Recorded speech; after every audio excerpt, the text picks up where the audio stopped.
Assalamualaikum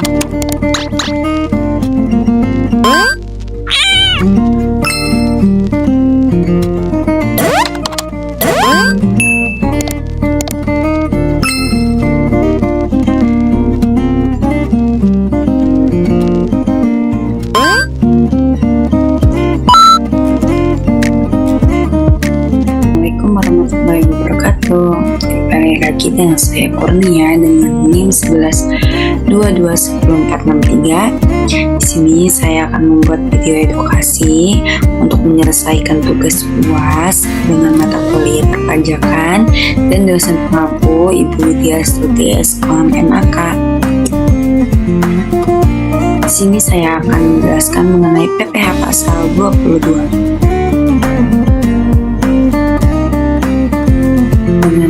Berisi ada penjelasan PPh pasal 22, dasar hukum, tarif PPh pasal 22, studi kasus dan perhitungan, cara penyetoran dan laporan, dan yang terakhir adalah penutup.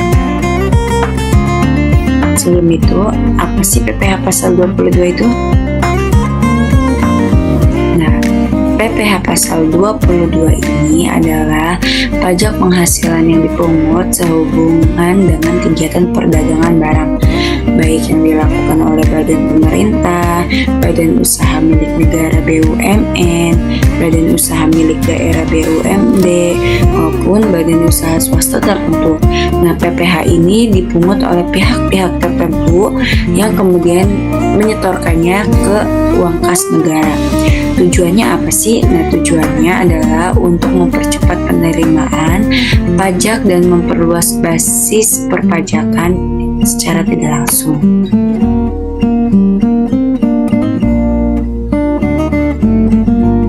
Selanjutnya itu ada pihak pemungut PPh pasal 22 di mana ada 4, yaitu yang pertama ada bendahara pemerintah, ada BUMD atau BUMN, ada instansi pemerintah, dan juga ada importir. Selanjutnya objek PPh pasal 22 di mana objek ini ada pembelian barang oleh pemerintah, yang kedua ada penjualan barang yang tergolong sangat mewah, dan yang ketiga ada ekspor komoditas tertentu dari hasil pertanian, kehutanan, dan juga perikanan. Nah, selanjutnya itu ada dasar hukum, di mana dasar hukum PPh pasal 22 ini yang pertama ada Undang-Undang Nomor 7 Tahun 1983, yaitu tentang pajak penghasilan sebagaimana telah diubah terakhir dengan UU HPP UU Nomor 7 Tahun 2021. Nah, yang kedua ada PMK 034 PMK 010 2017, di mana ini tentang pemungutan PPh pasal 22 sehubungan dengan pembayaran atas pembelian barang. Dan yang ketiga ada Per 25 PJ 2015, yaitu tentang NPWP dan SPP. Dan yang keempat yaitu ada SE 20 PJ 2015, yaitu surat edaran. Selanjutnya itu ada tarif PPh pasal 22. Seperti kayak impor oleh WP ber-NPWP. Nah, jika ber-NPWP, maka dikenakan tarif 2,5% dari nilai impornya. Dan jika impor oleh WP tapi non-NPWP, maka dikenakan tarif PPh pasal 22-nya, yaitu sebesar 7,5% dari nilai impornya. Dan yang ketiga ada pembelian oleh bendahara pemerintah, di mana itu akan dikenakan tarif PPh pasal 22-nya sebesar 1,5% dari jumlah brutonya. Dan yang keempat itu ada penjualan hasil produksi ke distributor. Nah, maka akan dikenakan tarif PPh pasal 22-nya itu sebesar 0,25% di DPP PPN. Dan juga yang terakhir ada penjualan barang sangat mewah. Nah, itu akan dikenakan tarif pasal PPh pasal 22-nya ini sebesar 5% dari harga jual. Selanjutnya itu ada contoh studi kasus dan perhitungan. di mana di sini saya mengambil contoh pembelian oleh bendahara pemerintah.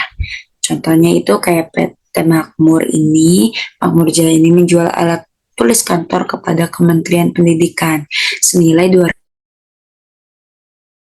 PPN dan juga PPh-nya. Nah, perhitungan PPh-nya pasal 22-nya itu maka 1,5% dikali 200 juta tersebut sehingga menghasilkan 3 juta.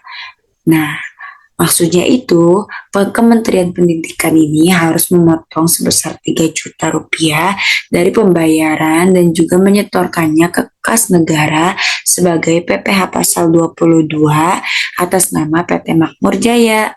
Selanjutnya contoh kedua yaitu ada impor barang oleh wajib pajak.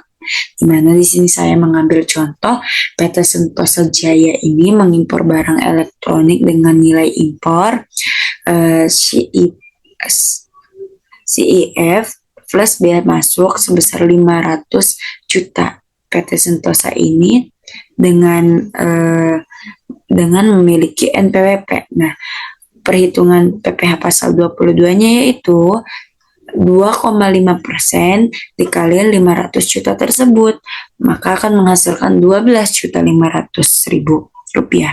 Nah, jadi PT Sentosa Jaya ini harus membayar PPh pasal 22-nya itu sebesar 12.500.000 ketika atau saat mengimpor barang tersebut. Dan yang contoh ketiga yaitu ada penjualan barang mewah di mana sebuah showroom ini menjual mobil sport mewah seharga 3 miliar. Nah, perhitungan PPh pasal 22-nya itu bagaimana? Nah, di sini dikenakan tarif 5% dikali 3 miliar tersebut sama dengan 150 juta. Nah, jadi PPh pasal 22-nya itu sebesar 150 juta dipungut oleh siapa? Dipungut oleh penjual dan disetor ke negara. Selanjutnya itu kewajiban pemungut, di mana ada 3 kewajiban pemungut. Yang pertama itu memungut pasal PPh pasal 22 saat transaksi dilakukan. Yang kedua itu menyetorkan ke kas negara paling lambat itu tanggal 10 bulan berikutnya. Dan yang ketiga itu melaporkan SPT masa PPh pasal 22-nya ini paling lambat tanggal 20 bulan berikutnya. Selanjutnya itu ada kredit pajak. Nah, PPh pasal 22 ini yang telah dipungut itu bisa dijadikan kredit pajak atau pengurangan saat menghitung PPh terutang dalam SPT tahunan, kecuali untuk kegiatan impor tertentu yang tidak bisa dikreditkan.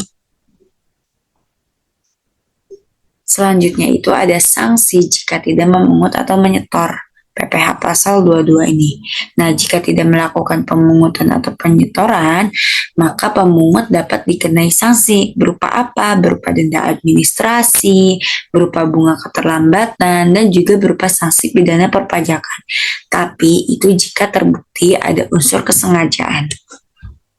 Selanjutnya itu di mana ini adalah materi terakhir yaitu penutup. Jadi PPh pasal 22 ini membantu pemerintah dalam menghimpun pajak lebih awal dari kegiatan perdagangan. Sebagai warga negara yang baik, ini kita wajib ya memahami dan melaksanakan kewajiban perpajakan ini secara benar.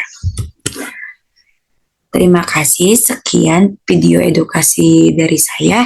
Semoga bermanfaat buat kalian semua. Sampai jumpa.